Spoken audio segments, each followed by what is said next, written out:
everyone. I thought Rhonda, sorry. That's okay. You go ahead. Hi, everybody. I've got some white sage going for us. And it's not the sage that does the work, it's your intentions. So, right now, if you have anything you want to let go of, let it go right now. Just let it go with the smoke, let it take it away. It'll always be back later if you want it. But right now, let's come into the sacred space of spirit sessions, a view of the light, where we have Rhonda, who's always taking good care of us. We have Bex bringing in our heart. And today we have Alexis of Ascension Diaries. Oh my God, the conversations are always so amazing when you listen to her. Maybe you know that, but today you're going to find out for sure. So, welcome to our show again, Alexis. Thank you very much for having me. It's an honor to be welcome back to a show because then it means you were enjoyed the first few times. So it's just making me feel better about myself. So thank you, ladies. Well, you're a ray of sunshine to us, Alexis. So I so enjoy your space weather reports. I look forward to them, and you always highlight what we need to know, and it's just you give so much. So I hope we're on Facebook. We are. I'm not sure if we are. Oh, we're we live are. On Facebook. Yay. I've been sharing from Facebook, so we're there. Awesome. Good. Excellent. Yeah. They were telling us we weren't going to be able to, but I think that's all conspiracy on my part. So, Alexis, we are so happy to have you joining us again, and remind us where you're coming from and a little bit about yourself. I'd be happy to. I am currently broadcasting in from Sedona, Arizona, USA, and I am also in a state of disempowerment when it comes to my duties right now because we are having some issues with the public space weather equipment and satellite imagery. So we're in this beautiful little window, which actually happens often when I do interviews or have to do conferences. What is that the equipment, some sort of equipment is shutting off.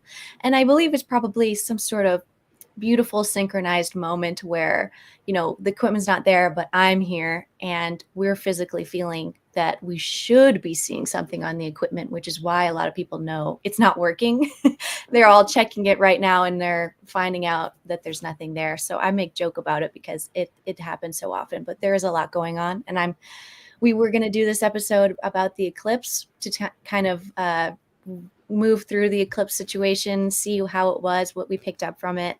And there's a lot to talk about, more than I was expecting. And it may go over the heads of some people even, but as the youth, as the hybrid child that a lot of you guys were waiting for the hybrid kids to come, we are here. We are emerging into adulthood, and we're here to just push you guys a little farther past your comfort zone sometimes with other ideas and things that maybe haven't quite been beaten out of us yet. So, and then the next generations are coming. And that's really what I've been seeing the most is we are now holding space for the newer generations to show up, these newer souls that are even more delicate and refined and gentle. And they need our bullish protection and our maturity to get to do what they're going to do here, which I am not even sure what that is yet. I just think it's going to be beautiful. And I'm even having a hard time fathoming it because I'm not a part of that group, but I am here to make sure that they have their protection to do what they need to do. So that's what it feels like a lot has come through and what's happening right now. I think it has a lot to do with the souls of our next generations and how they're being managed and controlled, and it's not working the same anymore. And there's that upset. I think pretty much the only economy of our planet is the souls, and it's really, I think, what a lot of us end up talking about and working for, no matter where we end up with our daily research or support, it's usually ends up coming back to the children. So that's what I feel guided to bring today to us is talk about that and obviously the data and so on, and whatever you guys are interested in hearing me talk about, of course, I'll go on and on. So let me know. We love it. We love it. What about this eclipse? Did it kick your butt? Like it kicked a lot of people's butt? And what's the significance of it? And what is the common symptoms, the eclipse symptoms that some people may be sharing and go, hey, I didn't realize that was all connected. Right. And yeah, so we had a lunar eclipse in Taurus, the sign. It was a blood moon as well. So it was like a full eclipse. It made a blood color from our planet getting in the way and casting the shadow on the moon. And before that, a few weeks was a solar eclipse. So we had the solar eclipse into the lunar eclipse window. And I would say that the second half of it for sure was definitely more about purging what no longer serves. Actually, a lot of people went into parasite cleansing specifically and was, in a way, divinely guided to pursue clearing and killing lower density things out of their body. And that, so below as above, I believe there was a similar experience happening. There was a purge going on. A lot of people's babies and animals especially were very much affected. They were sensitive, so they were purging in our homes at whatever time that their guts needed to. And I was dealing with a lot of moms and pet moms as well, being like, did you get any sleep last night? No, it's been multiple days. Like, I was up all night with my animals for multiple days. It's finally now recovering, but yes, it was a big one. There was a lot to clear, in the sign of Taurus also being the most stubborn earth sign, the most stubborn, slow moving, doesn't want to do anything unless they absolutely have to type of energy. So all of that energy was being purposefully transformed during that time. So of course, your most stagnant, unmoving, stubborn shadows were being exercised, I believe, during that time.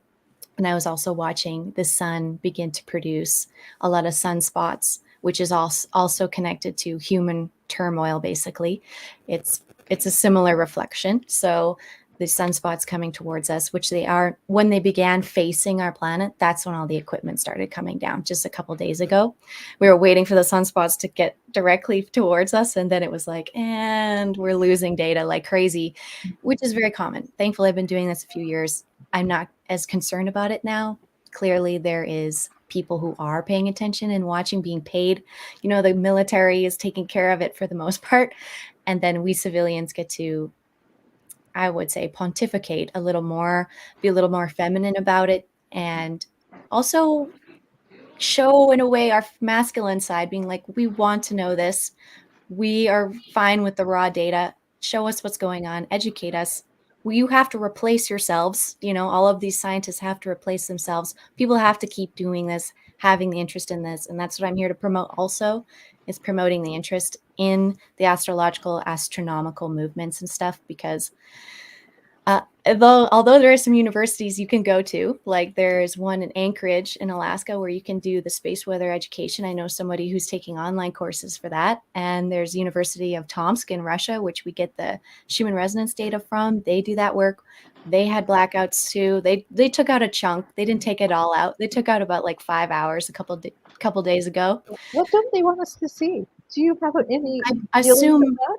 extreme electromagnetic shifts that are natural, but I would say get the spiritual community too excited. I would say it's almost like to depress the spiritual community from seeing progress, because it works. It works. Do you think like the data supports what we feel, then we feel more and it causes more shifts? Is that kind of what you feel? Absolutely. I think it is. It's a total emotional management tool. I think it's emotional management, unfortunately. Well, I think there's a lot of people who don't even know that there's a connection. They just feel up and down, and they're not sure what the connection is. And people like you are showing like there is a rhythm and there's a reason you're feeling that way, and that kind of makes the people who are feeling up and down realize they're not crazy. Yeah, in a way, I'm also combating with emotional management techniques, where I'm also being like, taking this information away is not keeping people feeling in control, peaceful, in the flow. It's making it hard for them to connect to the flow. And that has been, I think, the key, is trying to make us feel like this is a random experience instead of the patterns that are almost entirely the situation is a patterning situation. And then we get our human like additions, where we get to shoot in human randomness and start new patterns and stuff and start new techniques and studies, which is what I think is being taken away from people. There's really not a promotion for people to become more intelligent and connected to the planet and the rhythms of our cosmos. I feel like that's a resistance, and that's what I was born to just break right through and just be like, no, I'm going to talk about this multiple hours a day, every single day, and never get sick of it. And a lot of people come to me for that information and have now successfully begun their own study, successfully seen their own patterns. They don't need to talk to me anymore. And that's great too, because just keep bringing me more curious people. I'm happy to initiate them into this knowledge, and then they can take it with their specialties and their degrees and their educations that they do have about physics and about human chemistry, about electromagnetic frequencies, about technologies, all of that, and take that information and use it for the good as well, and human biorhythms and stuff. I've had to learn all of this myself. I've really just had to begin again fresh, because there was such a huge factor missing from the equation of every psychologist and every therapist and every doctor. They're not considering the data of our own planet and our own sun as at all influencing us. So it's very weird. That was so hard to find out, but that's what motivates me now. So it was interesting you mentioned biorhythms, because when I was your age, which was a while ago, they used to publish the biorhythms in human, like with the astrology. They used to publish like where the biorhythm cycle of humans would be at one time in the newspapers with astrology. But that all kind of disappeared. Right. And the biorhythms, are they connected to the Schumann resonance, which is connected to Gaia's like interface with us? Is that kind of, am I getting that kind of right? Oh, totally. I'm pretty sure we are, I would say, just mini versions of our own planet walking around on the planet. So our little toroidal field is the same as our planets, and we run in the same music. We run in the same environment. We're a product of our environment, and learning the Earth's rhythms is how we can learn our own. There's no other thing we really have to worry about. Like we're on this huge intelligent body that's having these experiences on such a grand level. They're so easy to witness. Instead of us trying to micromanage our own bodies, we can just look at what the Earth body's being, what's happening to the Earth body. And it's pretty much piece to piece. Like there's really no disconnection there, which is a beautiful thing. Mm-hmm. So watching the Earth get bombarded by the solar wind, I know exactly how that's going to turn out for all of the little cuties running around on the surface, little mini Earths, little Earth's children, how they're going to respond. It's going to be the same. They're going to feel the pressure. They're going to be burnt out. They're going to have nervous system pain. And like the Schumann resonances, when these solar winds hit the planet, it causes our atmosphere to make a sound, and a louder version of its sound, I should say. It's always making that sound, but it gets louder when there's more hitting us, because it's like a bell. So you just keep hitting it, it's going to get louder. And this loudness is also getting deleted out of the data often. And it's usually sudden loudness that gets deleted. And it could be because there is earthbound things being projected into the atmosphere that create this loudness for just a moment. Just this incredible activity could just be like a laser or an array of antennas trying to connect to a satellite on Jupiter. Like it's, whatever it is the science are doing, but it's interrupting our natural processes, kind of almost like even unhealthy acupuncture from the inside. And it's like we're popping holes up and through our own atmosphere with these frequencies, and it's causing, it's causing loss, it's causing leakage, it's causing destabilization of our whole planet. And there's insistence to keep using this tech as well, because it was so extreme. And now I feel like the extremeness is being corrected. But to do these corrections, it's alarming, I feel like, to people, because most people weren't watching the really horrible things, and the corrections aren't as intense as the horrible stuff.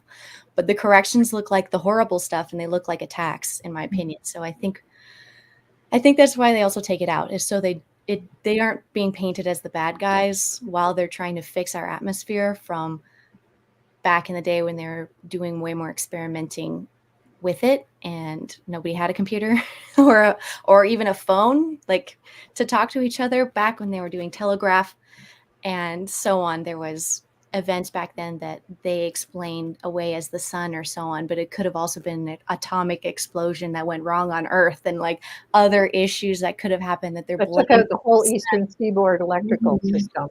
Exactly. It could have literally been an attack from another country that caused that, and they're blaming the sun, for example. And I feel like that's a very common problem, is that there is technology and so on going on, and then the Earth is just trying to be its natural self.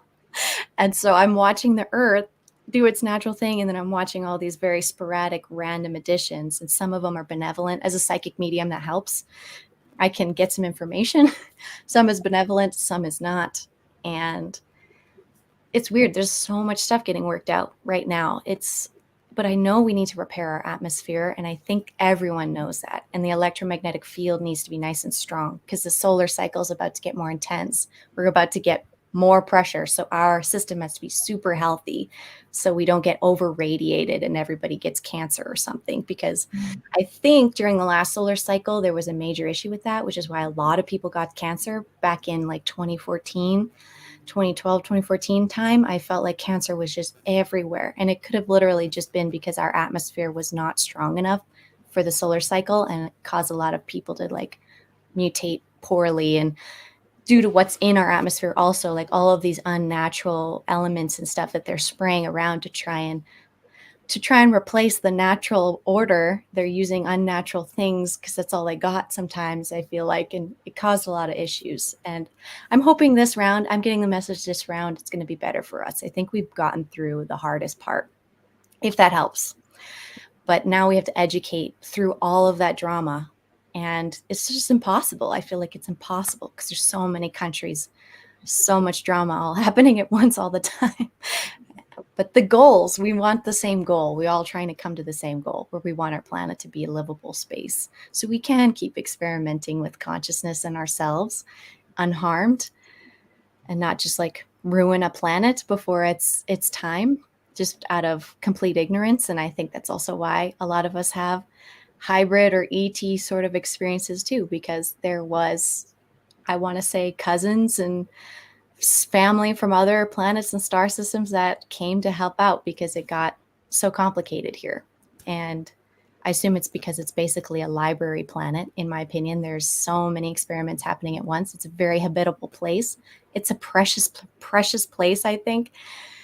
And it's very, very tightly controlled in some ways to try and keep us all alive. Even the Taurid meteor stream that comes twice a year is from like a shattering comet that could have caused some serious damage to us 12,000 years ago. And there's a whole... Wasn't that lucky? It just got shattered, so it didn't. It's weird. Yeah, it's shattered, but there's still a nice big chunk of it, and they call it Enki, which is like, okay, it's extreme, like, you know, basically evil or like the fallen angel in a way. And so we're in that stream right now. And I don't know if you saw, but there was a house the other day in California that got struck by a meteor and burned. And I was wondering, like, is that possible? Like, was that really a meteor? And then I realized we are in that conditions right now. So it is likely that could have actually been real, and a real space rock just hit that house from this huge stream of space rock and that were constantly around. And it's almost like this looming threat. Sort of Damocles hanging over our heads. It is a little. And I assume we also have the technology to just do that. I think they tried to do that little display the other day where they shot something at an asteroid to like push it or something. They're trying to, on the mainstream, reassure people that objects flying towards us maybe aren't that big of a danger. We maybe have something to deter that. But they're really trying to freak everybody out about the poles shifting and flipping on each other 100%, which is, to me, extreme. I think the poles just migrate, and it's just a constant migration. So that's my opinion. A lot of people might argue with me, but there's some disasters I feel like were created to distract us from what actually could be disastrous as well, which has been tricky. Like the psychology of the military and how many years they've been managing the public opinion is very hard to catch up on in one lifetime. Mhm. And No, I want to be compassionate also, because they did what they could at the time and then they evolved through their mistakes, and we all do. And I just want to scoop them all up and be like, we want to help everybody out. Like, let's all do this. Like, there's no malice here. Let's just keep going. Let's, don't try and fix it all yourself. There's plenty of us here who can help. I'm saying it seems like I'm also battling egos of this whole structure, but I'm just like this grandmother coming to the planet being like, let's just take care of it. Like, it's okay. Just learn your biorhythms and stop taking prescription medication because it's full of metals and nanites and weird shit that can hurt you and track you and control you. And let's just do natural things and stop blowing things up with lasers and stop with the nukes, stop with nuclear stuff, because that rips holes in the time space. And just shh, everyone calm. And like, maybe I think the feminine energy is for sure taking over of Gaia herself, being like, okay, cuties, like we had fun. Okay, we had gotten in a little bit of trouble there, called in some help, and we're going to sort this out. Everybody have a snack. Like, it's kind of how it feels sometimes. Where I'm sort of time out chair for humanity. Just time out listen to chair. Gaia. Just listen to her. And I think that's what's had to happen, because I think there was attempts to try and take over her consciousness and her influence over everything, and it just was not possible. And it's because I don't think it's the grand design, So gladly, I feel very much a representative of Gaia herself in a way in this as well. And I try to have the scientific conversations, but it's really not the crux of what I'm here to help people with. It's more about connecting their soul back to the soul of our earth and the sun, so we can feel who we really are instead of be looking outside of ourselves for the answers from the elder humans running around on the planet who also aren't doing that.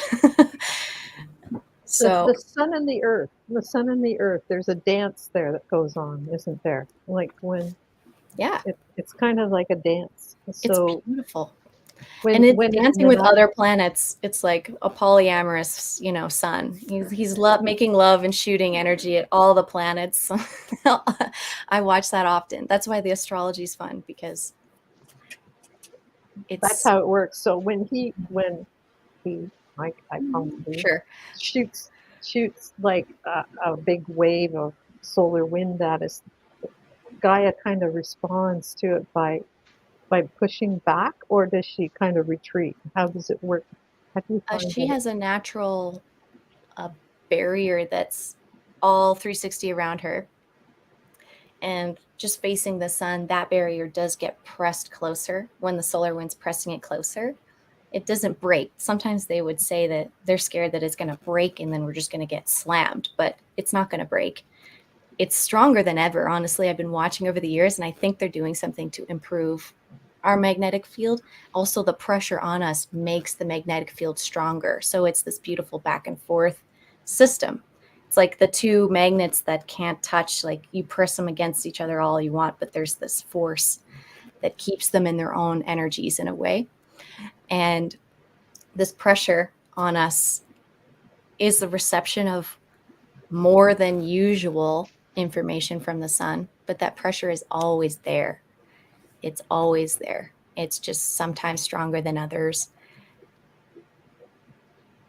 And yeah, I think it's beneficial. I mean, I really feel like the demons get exercised when that pressure increases.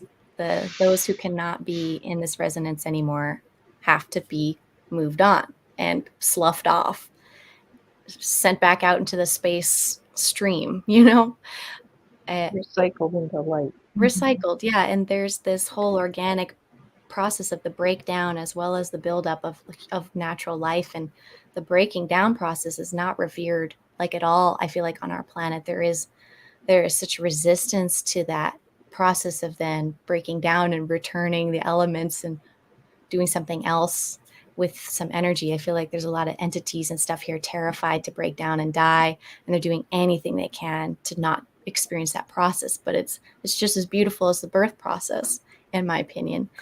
And I think culturally, I can't speak for all the other cultures as I've only been in the West really, but culturally for sure the West needs to get their self figured out on how to deal with death, or like this, let's just decomposition process, because there's no death, but there is moving on, transitioning. Yeah, it seems like we used to have we've removed it from our close consciousness.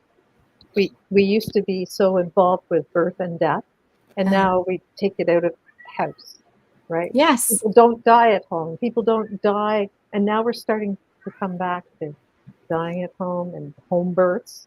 So we're starting to have that return to actual feeling. Like even how Hollywood used to, when people would find someone dead, they'd scream and go crazy. Like it's just your friend that died, There's nothing scary about that, It's sad. Yeah, the hard part is over.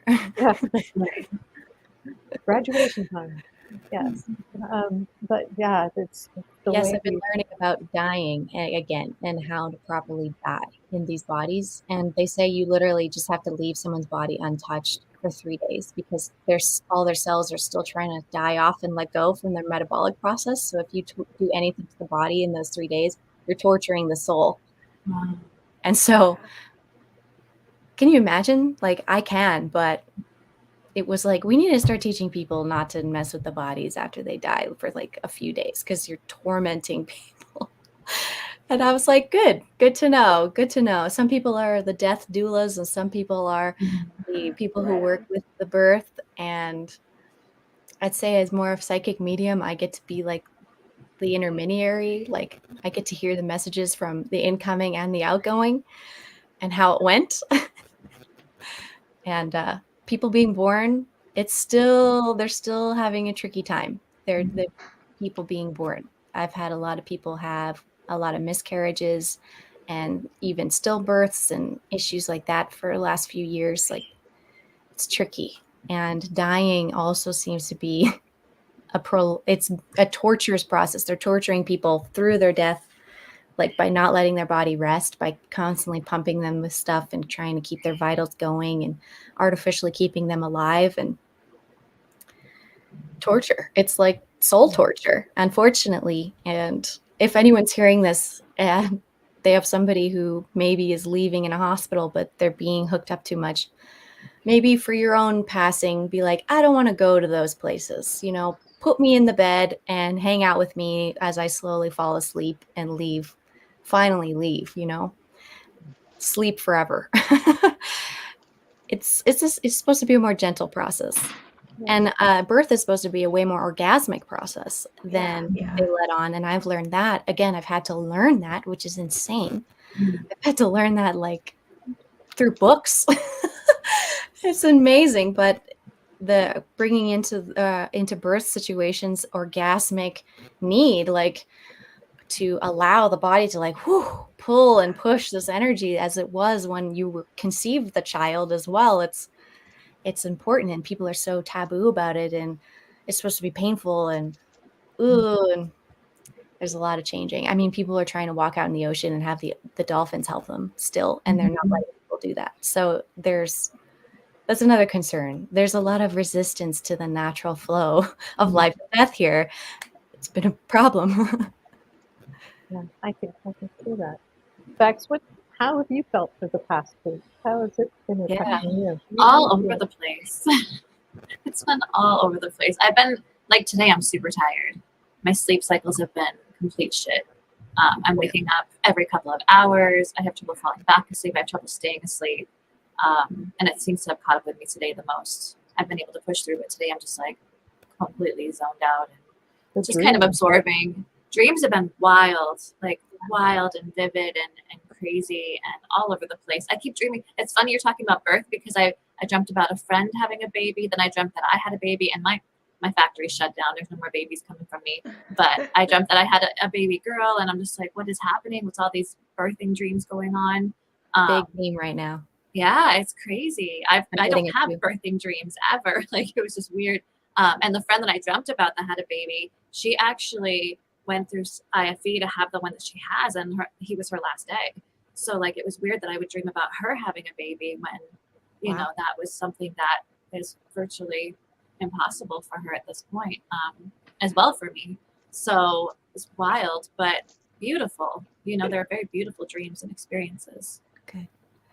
That's a relief. I was going to say, I'm pretty sure there's some babies being born in the astral plane through us. And it's weird, but they have to do it to get there at least a little closer to us.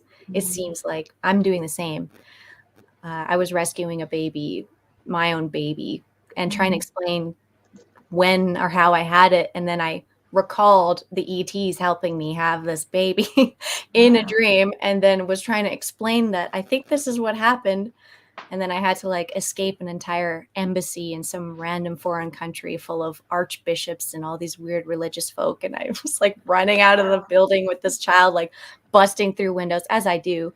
I love to break apart buildings, these types of buildings in my dreams. So it's been intense, but they're safe. I mean, we're doing our job. They're definitely, and like you said, you had a good dream about it, so that's good. The births were a success. It's it's tricky to have these convos too, because it's like, well, how do you explain that? It's like, well, multidimensional experience, I guess. We're all connected, right? Through our and I'm water. always like, it's the awareness that we do a lot of dream work. Like, our dreams aren't just things that just they're not movies we're just watching while we're sleeping. We're actively working in these dreams. We're working through things. We're in other dimensions, having lives. We're doing, you know, it's so many different aspects to dreams that we can't even really fathom. But the understanding that we're actively working, you know, our body may be at rest, but the rest of us is doing what we do, you know. So knowing that the things that we dream about a lot of times are happening in other planes of existence, you know, it helps. I'm going to tell your story too at my workshop I'm doing on the 18th, which this month was themed dreams, because I got the message that that would be what we would be doing as guardians this month, was big dream work. So I can't wait to tell them, being like, oh, I got another friend who had this, and she can't even have kids anymore, and she's having those kids. So that's exciting. Thank you for telling me. Absolutely.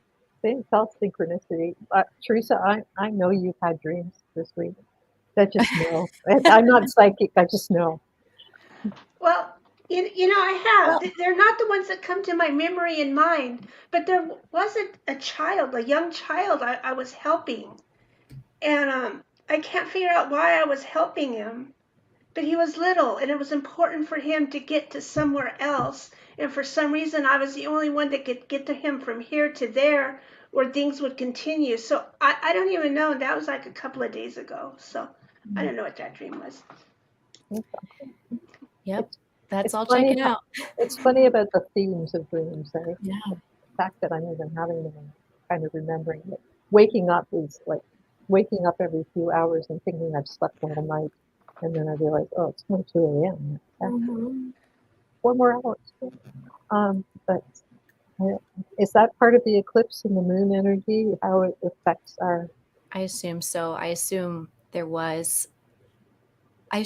what happened was there was an opportunity through this eclipse where the veils were layered up a certain way. And I think that opportunity was taken in full force by, I want to say, the benevolent force of life and of these children. And there was children being brought here and children being taken out of here who had been rescued and need their souls to be repaired. So you taking a child and giving him a pathway out makes sense. And then bringing a child in also makes total sense.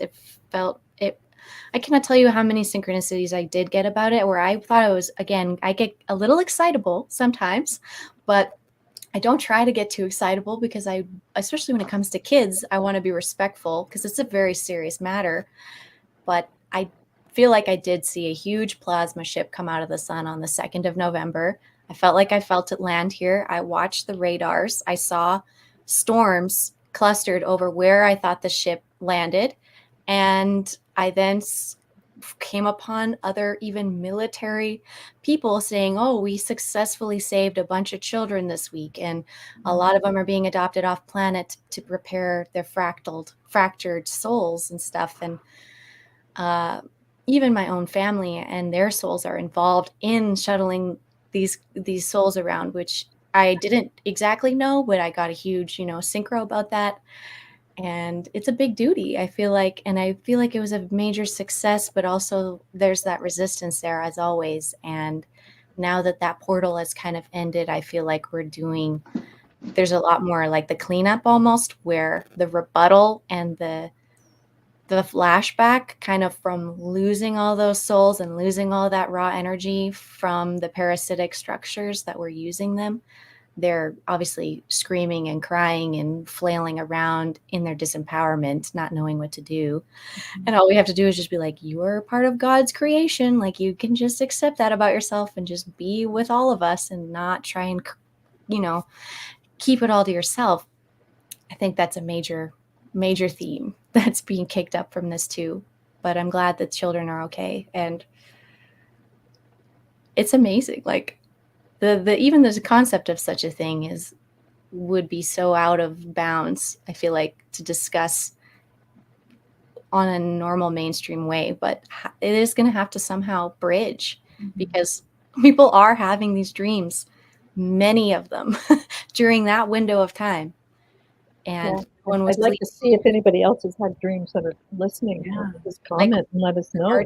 Guarding the astral, like we wake up in the middle of the night because we have to be here for while something is happening there.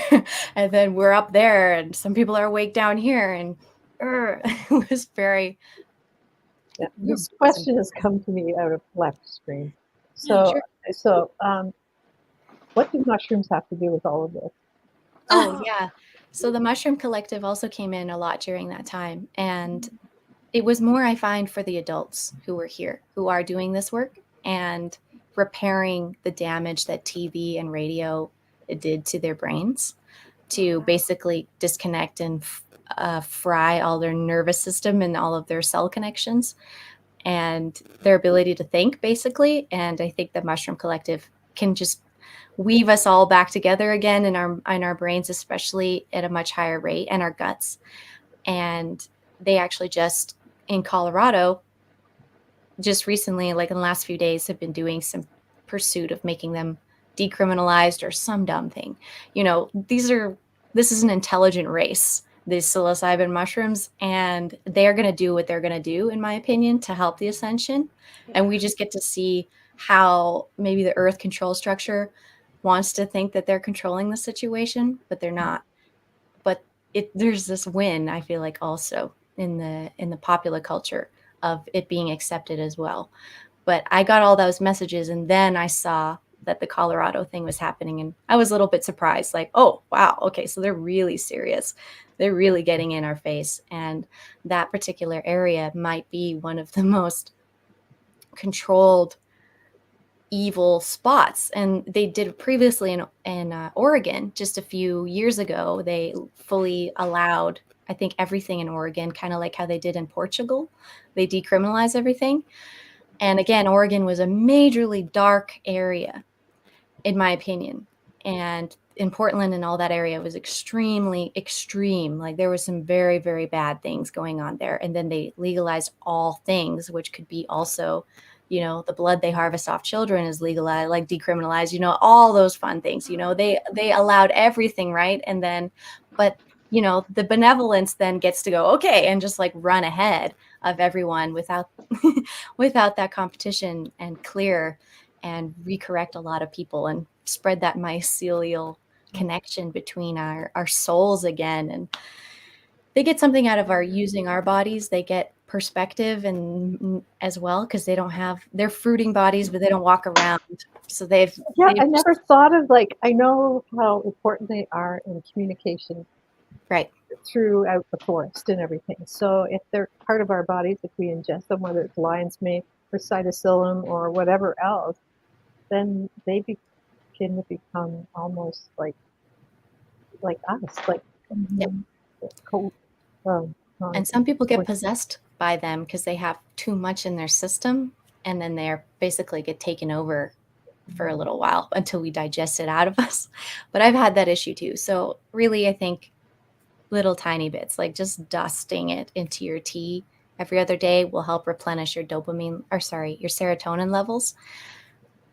And people are completely out of serotonin. Like the serotonin has just been ripped out of our systems as much as possible, in my opinion, from young age, like very, very young, like just because of how we did our diets, it was not conducive to our guts producing serotonin. So very quickly we ran out of fuel, ran out of energy. And with the help of these beings, I think temporarily we'll be able to restructure and regrow a lot of our neurochemical balance and maybe even our soil. I'm not sure. But I would say again, as a practitioner, of a healing practitioner, this particular entity and group I've worked with them and they've asked me to help them in a way with who is wanting to work with them. Because there's a fear factor there sometimes. Yeah, that's why I'm thinking like there's such a push for all the other types of healing mushrooms to be, yes, like something. It's, replacing caffeine with shroom coffee. And, and I do that now too. Yay! But, yeah, it's so good.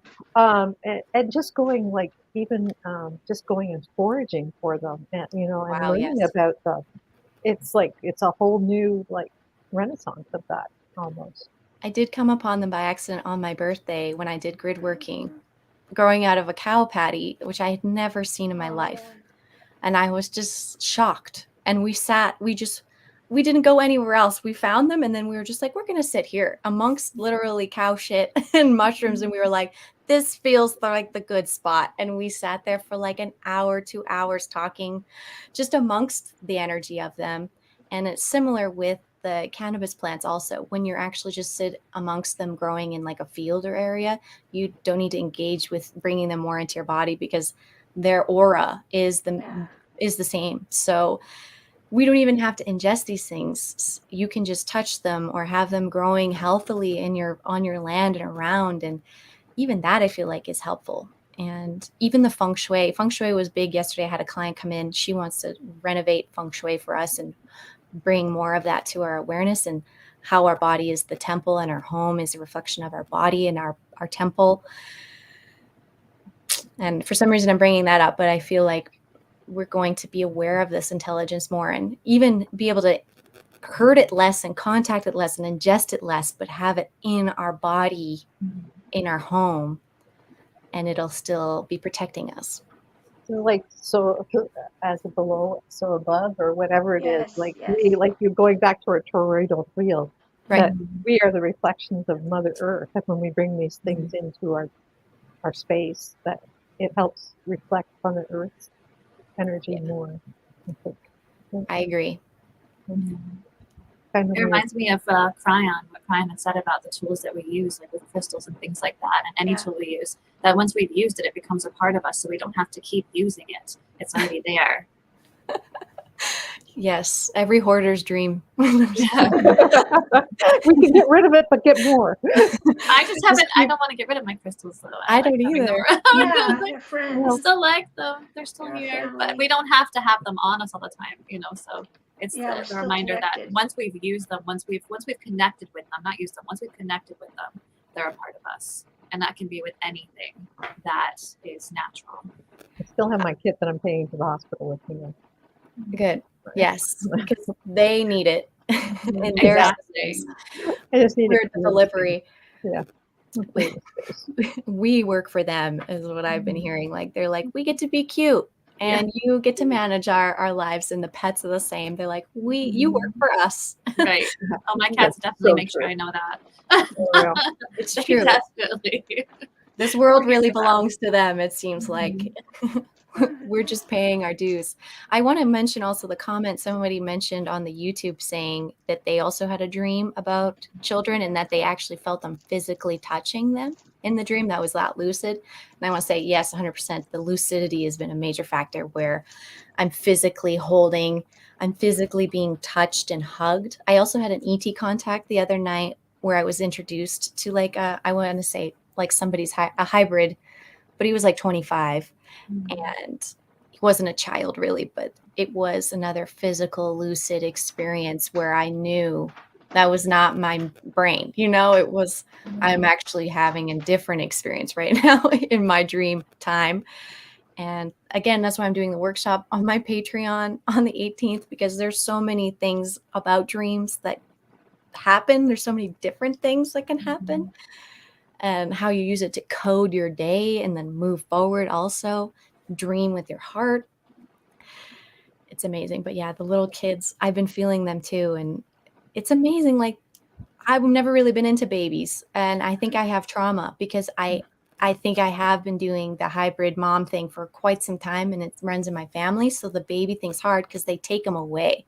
You don't get to keep the baby, but you're constantly being surrounded by babies. They're telling you, you're feeling it's yours, but then you wake up and they're gone. And it's I hate that. That's nonstop. what I felt this last dream. That's what I felt. Like, I woke up and I'm like, where is she? Like, right? It's awful. My heart was so open, and then she's gone. Yeah. Oh, it's such an intense experience. And that's one thing I'm still hoping to get some English to explain or like make us feel better. But that's I would say one of my deepest wounds for sure, where I'm like, this lifetime, I'm for sure going to figure it out, but I've been avoiding it. And sometimes you avoid a wound so much, you forget that that's your wound. And then you're like, oh, nope. I definitely am trying to find some hybrid, like, where are my children, and it's hitting me now, but I think it's because they're here. And that this last round, it's who I feel like I've been waiting for. And I think a lot of us got to engage with these babies that we'd been feeling and wondering about for quite some time. So that was a relief for me. And also scary, where I'm like, ooh, I don't want to go to sleep again, because last night was so hard. Just to be like, where are these babies, but we are the babies. We are all the babies. Everything's babies. So I know this, they're also playing on my like instinctual, womanly. There's like some stuff in there that's not just me. It's like collective woman issue. Yeah, like a hormone, like that tie that binds us all, like the connection. Yes. The womb connection. Yeah, it's like you have postpartum, but there's no proof. Right. Yeah. And that's been tough. Yeah. But I think mushrooms are here for that. I'll be honest. And it's been a huge help. And they've also been telling me something about them being the crystal rainbow children, but also sapphire children came up. Oh, neat. And I'd never heard of sapphire. That's awesome. Sapphire. So if you've heard of it, if that's come through, I don't know. I wanted to ask, but it seems like I'm still looking for data on that one, because even Dolores Cannon in the interview I saw, someone brought it up to her and she was like, oh yeah, the rainbow crystal kids, there's all different colors. But the lady's like, no, but I'm doing sapphire children. They keep coming to me, and what are they? And she's like, but that was like 2015 or something, that interview. So I was like, again, like, okay, this was years ago and she doesn't know. I looked it up online. There's no article on like Ascension glossary about sapphire children. There's a sapphire crown they'd mentioned or something, but so it's mysterious for me. So it's just still a little bit beyond that sight. Yeah. Well, that's because it's yours to bring through. It could be the new wave. Yeah. We got to talk about it. So welcome. The sapphire children. The sapphire children want to chat, I guess. So that's a cool name. That's a great crystal to work with. Yeah. We don't get a lot of sapphire anything. I feel like sapphire is super underplayed. So it's funny though, because I've been seeing, it's my birthstone, but I've been seeing sapphire pop up a lot lately. See? So it's funny that you're talking about it. And I'm just like, okay. Speaking of Princess Diana's engagement ring, sapphire. Yeah, that Catherine's wearing now. Oh. Yeah. And she's the future queen. I know. They probably did that on purpose then. And she has like how many kids? 3. Catherine has 3. Yeah. Interesting. That's definitely, I'm going to think about that one. Be like, what are you trying to say? I like those future royals. Yeah. Or the other royals with future. Christmas is blue too. Yeah. But blue, the sapphire blue is also related to Mother Mary. it's also the color of her aura, her energy. Interesting. So Yeah, the blue yeah, mantle, there's right? I It's get true. that a lot too. Have to engage with those archetypes. I feel like when you get into like the Christ energy, you just kind of fall into those archetype pull patterns to like remember the feminine Christ energy. Maybe that's a tricky one too. Well, it's like Literally, the top, like the, not, I want to say top, but like the maternal, like the strongest maternal force. energy, the nurture, the love, all of that. So of course that would, Yeah. be coming through the main divine feminine coming through, like the collective of it. So maybe that's what the sapphire children are bringing in, is more of that really strong divine feminine, the purity of it. Yes, that's awesome. Lots of food to think on. So, Bex, we have some questions for. Did we prep her for these questions? Yeah, we did. I mean, We prepped. Well, I don't okay. even. I have a dumb answer. I mean, you but know about them before, so. Okay, so question number 1. If you had to choose a song to be the theme song of your life, just for right now, what would that be? I have to admit that I am picking the season 5 Sailor Moon intro and exit music of their show, because I've been rewatching that season, and when I stop watching it, it starts playing in my mind. I'm pretty sure I'm being guided. I just finished watching it yesterday. It's very intense, but spiritually and archetypally very helpful for my awareness, what they played through in that season, which was crazy. Like the ending fight scene was like 5 episodes long. It was crazy. I was sitting here like, can you just get it over with? Like, what the heck?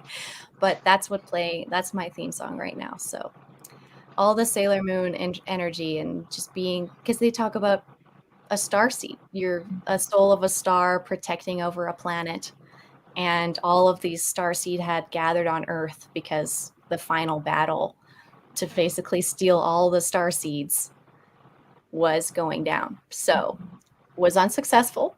The battle went towards the good guys, which is great, pretty predictable, but they made it interesting. And yeah, I recommend people watch that show if it resonates with them, because as girly and silly as it can be, it's also extremely intense. Worth it. I liked it. So my recommendation, if you're feeling guided and that was an extra push. Very cool. Well, remember that they have to disclose what's actually happening. So some of these things may actually have a level of truth to them if we're open to embrace that. Agreed. So I love that. Very cool. Okay, second question. What is your favorite crystal that you're working with right now? Ooh, well, who came for the video today was a lovely little quartz with lots of little points. And we got this over by Saddle Mountain in Arizona, where they have agates and these quartz kind of coming out of the ground. They're everywhere. So you picked that one up. Wow. I picked this one up. This one lives with us, and I believe this is where they came from. Otherwise, maybe it was from Arkansas, but I want to go there and start checking out the quartz. I also want to go find some amethyst and stuff myself. I really want to get back into definitely the crystals, because I'm pretty sure these solar flashes and stuff also create these minerals and these experiences, which is why I think the prophecies were often like crystals will start coming out of the ground and so on with the new earth and crystal towers and all this. And I do see it in many versions. I've never come across so many well-formed crystals in my life than just the last couple of years, for sure. All my life loving crystals, as a kid, looking everywhere and never finding anything as good as I have lately. It's promising. I'm like, okay, well, I'm down for this. More crystal towers and stuff. Yeah. So what about you guys? Oh, that's a tough one. We're not usually referred back to. Sorry. I'm curious. I love put crystals. us on the spot. There you go. Another big quartz point. Beautiful. Oh, yeah, my good one. This one came from Arkansas.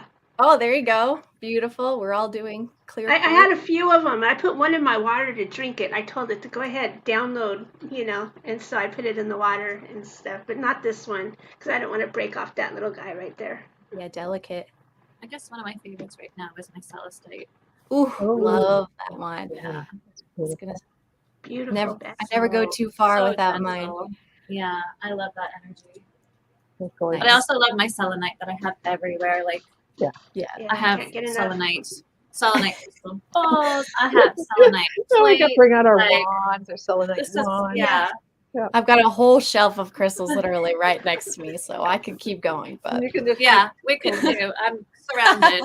And I'm always wearing them. I have like aquamarine on and labradorite that I always wear. So okay.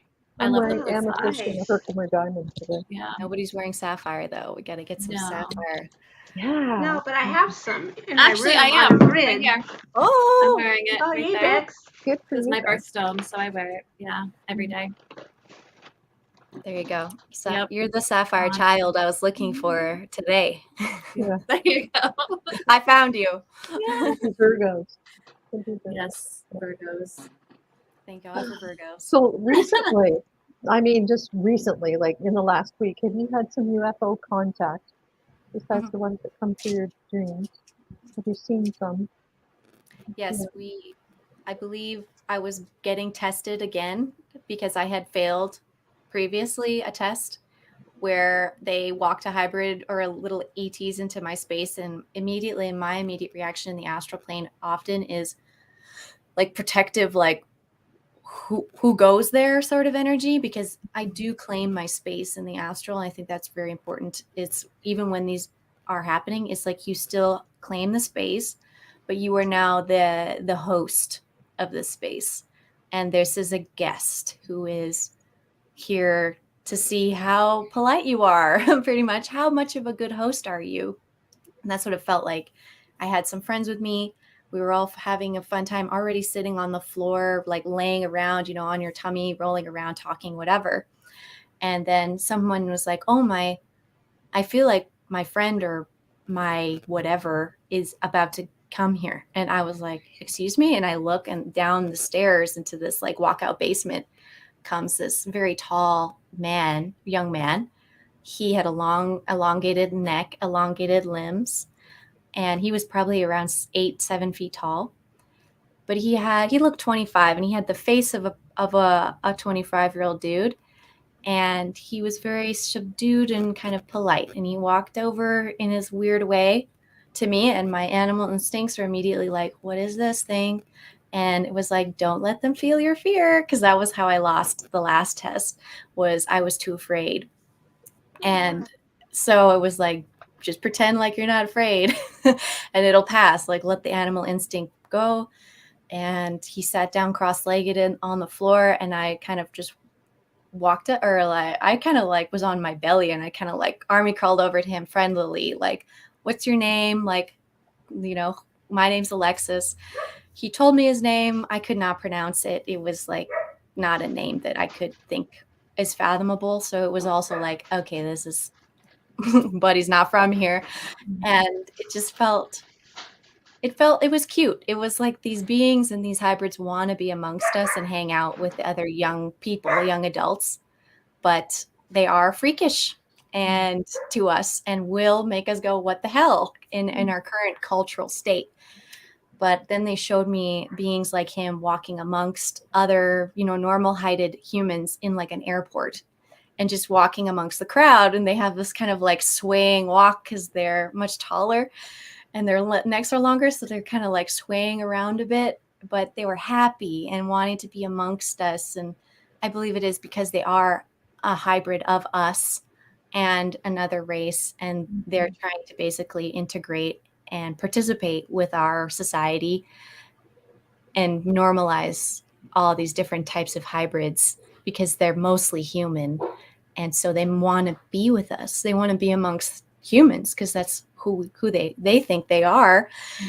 And it was very endearing and touching to me that in a way that this young man wanted to like join our group and hang out with us, but knew it was going to be tough to see if maybe we would reject him. And I could feel that off him. Like, he wanted to be accepted, but he was humble and like reserved enough to know that I might not accept him.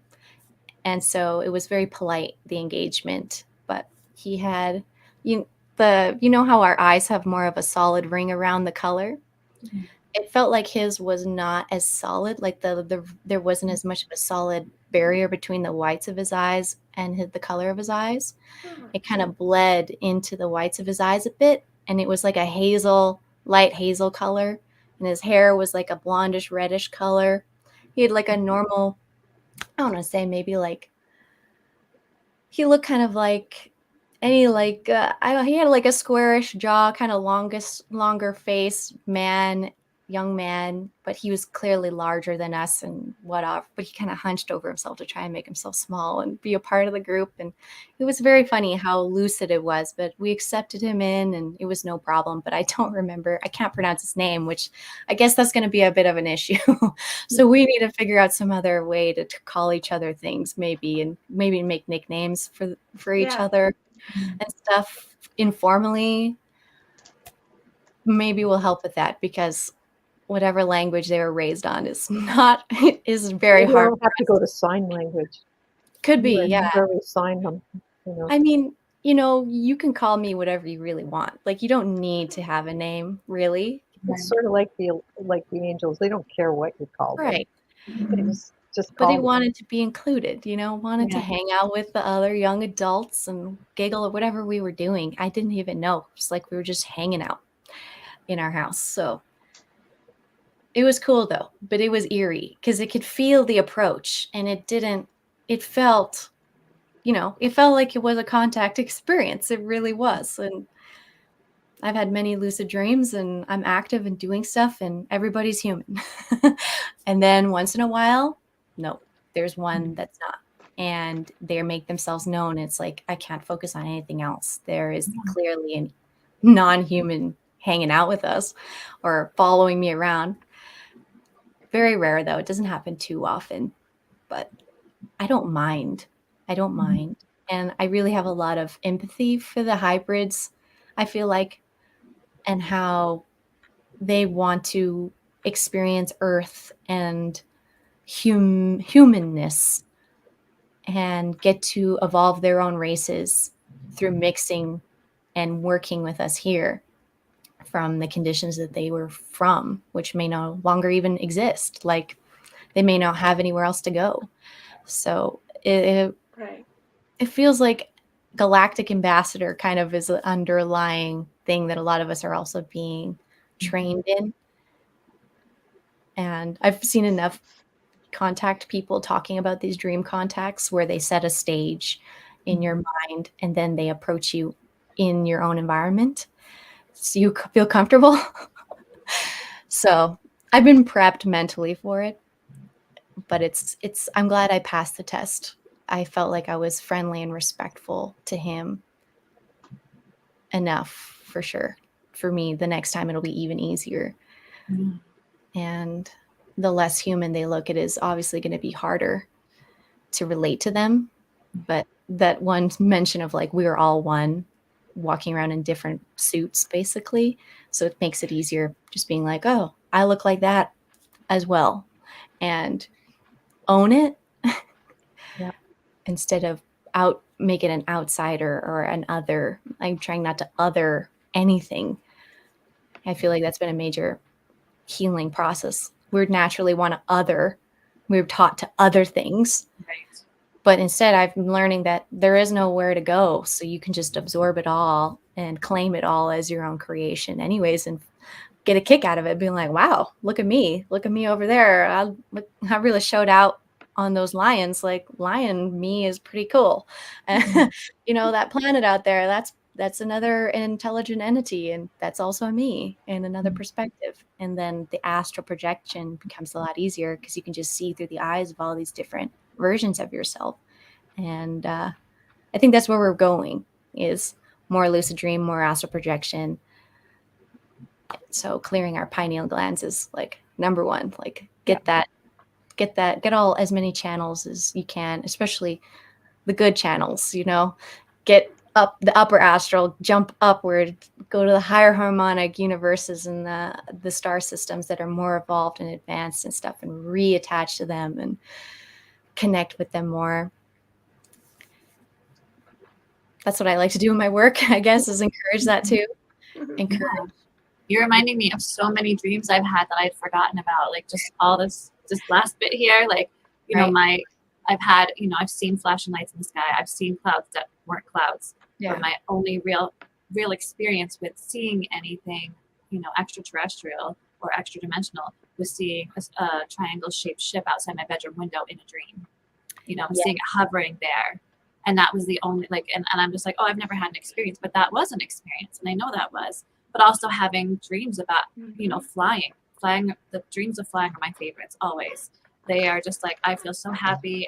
And I've, you know, had dreams of flying, you know, out of my classroom as a child, like flying around the classroom, above the whole classroom and seeing the students, flying above forests and seeing the trees. And then I started having dreams where I was flying up into the cosmos, up in, you know, stars and everywhere, just flying around and seeing other, you know, galactic entities and you know, beings of higher vibrations and things like that. And it's been so long. And I've been thinking, it was funny, I was just thinking recently, like, it's time. I'm ready for some new ones. And then you start talking about this and it just opens it all up for me. So it's perfect. Yeah, it's likely going to be more now because you're lucky. Not everyone even gets to do flying like you. Like There's so rarely am flying ever, ever. It might be because you're a sapphire child. Like who?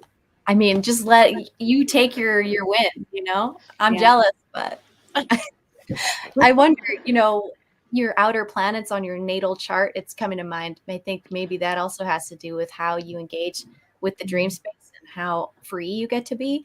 Mine's Capricorn, so it's just like I'm a little more grounded, weirdly, in the outer planets. And but I don't know. That's good because we need you here. That's why we need you here. So be the translator. Yeah, I'll do what I can. You know, I love it. I'm happy, and I'm glad I came on today. Thank you again for having me. Oh, love having you on. I'm glad we're in touch. So it's great. It's great. Yes. And anyone interested in following me, I have ascensiondiaries.com for sessions. I do one-on-one sessions. So if you'd like some of my healing work, psychic medium work, I have bookings. You can open that. You can pick your time. Otherwise, I'm pretty much on all social medias as Ascension Diaries. YouTube, please go to my YouTube. I need more YouTube help. Instagram is where everybody hangs out. I have the most support on Instagram. And Telegram, my free Telegram chat room is also great because we have a space weather bot. You can make the space weather reports come up for you whenever you want because I'm sleeping half the day, right? So I've got people on the other side of the world constantly going in there and using the bot when I'm asleep because there's always wild stuff going on the Eastern hemisphere while all us Westerners are asleep. So much goes on. So I'm glad I'm watching that too. But yeah, my link tree should have all that. It should be under this video. And find whatever you need from me. And reach out and ask or tell me literally anything because I'm very much happy to be the galactic ambassador and actually do my job. So go ahead. I'm open to it. And keep connecting, and keep doing what you think you need to be doing. I'm here to support and cheerlead every different wave of volunteers that are here because there's a whole bunch of different jobs getting done at once. But I have a pretty good idea of what the schedule is. It's all starting to work itself out. I'm really starting to get a hang of it. That's awesome. It's hard when you have to balance the ether and the physical and find your footing in both. And it can be a lot. But you got this. You got that. this. Is tricky. It has been getting easier. It's pure stubborn determination to not stop the Ascension Diaries. Well, it's remembering that time doesn't really exist either. So we have a much bigger playing area when we don't have to attach so much to time and just kind of flow.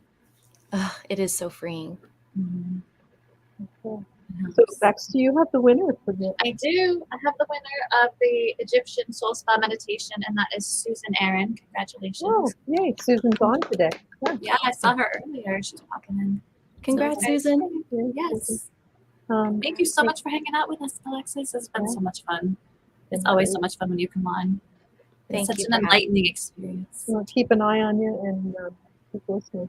We'll have you back. She's got a great link tree. So I do. And if you ever want to come to Sedona as well, there's a retreat happening December 11th through 16th. This coming up on starseedadventures.com. You can check that out. And then I run a conference called the Great Family of Light Gathering. And our next one's going to be in September 2023. So you have some time for that. If you need more time, just go to familyoflight.info, put your website or your email in there, and you'll get invited to that conference when it's ready. But I just had to shoot that out there because conferencing and like bringing together the souls, we got to keep doing it in the physical. So another power in numbers. There's power in numbers. Yeah. So thanks for letting me shout that out. Oh, awesome. No, thank you. We'll call you again. Thanks so much. Okay. Let's do this again sometime. Yeah. Okay. Take care, everyone.